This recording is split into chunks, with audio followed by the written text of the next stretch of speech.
In today's video, we're going to talk about my power bill and how I have continued to mine cryptocurrency even though we are in this bear market. And the only way that I've been able to continue to mine cryptocurrency, regardless of what's going on with the price, is because of these Tesla Powerwalls and my solar. Let's talk about it.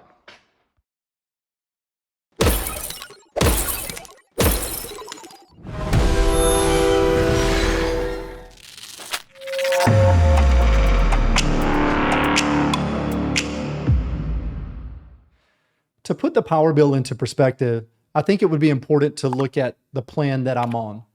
I'm currently with SDG&E here in Southern California, and the plan that I'm on is the EVTOU5 pricing plan, which is a time of use plan. At certain times of the day, it's higher or lower depending on what time it is, or if it's the weekend or a holiday.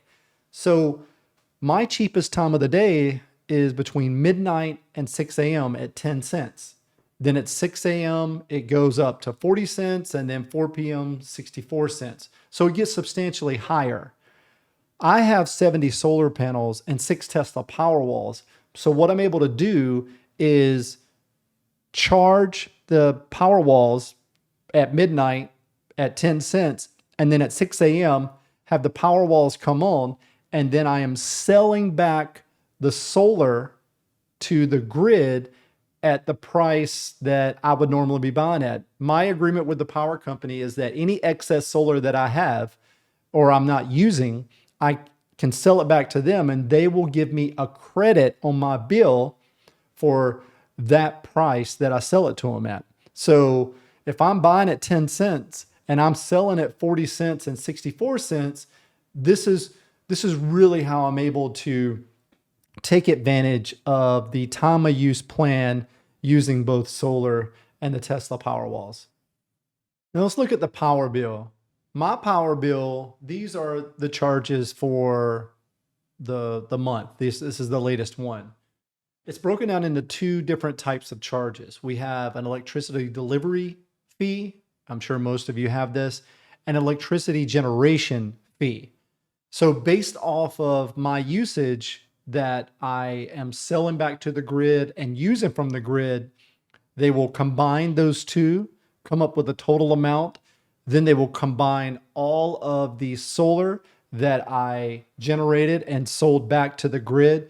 They'll subtract that amount. And then at the end of that, I'll either have a credit or I'll have a bill. And the way it works with my agreement is that I have to only pay my power bill once a year.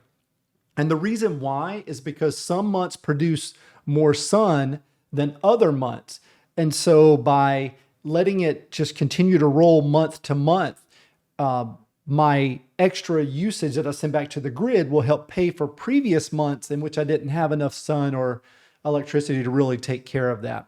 However, by adding these power walls in the past 2 months, it has really helped me manipulate the power so that going forward, I should never have a power bill ever again until, of course, if I grow the farm up or something else happens with the power costs or who knows.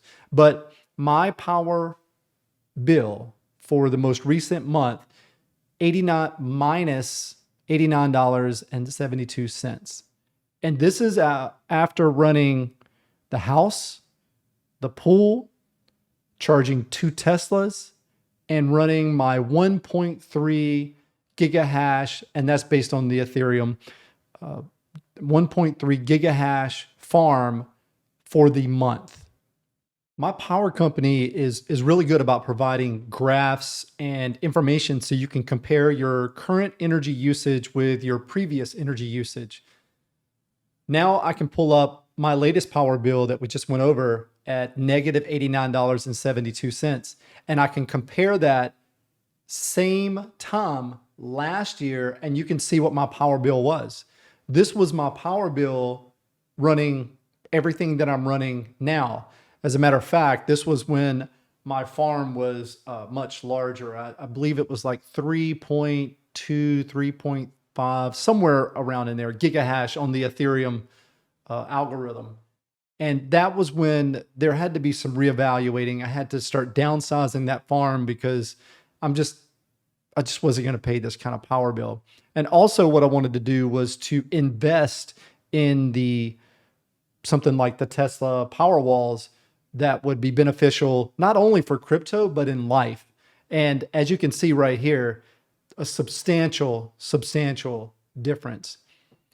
I can also change it to show what my power bill was last month. And last month was the first month of using the first whole month using the Tesla Powerwalls the way that I have learned to use them.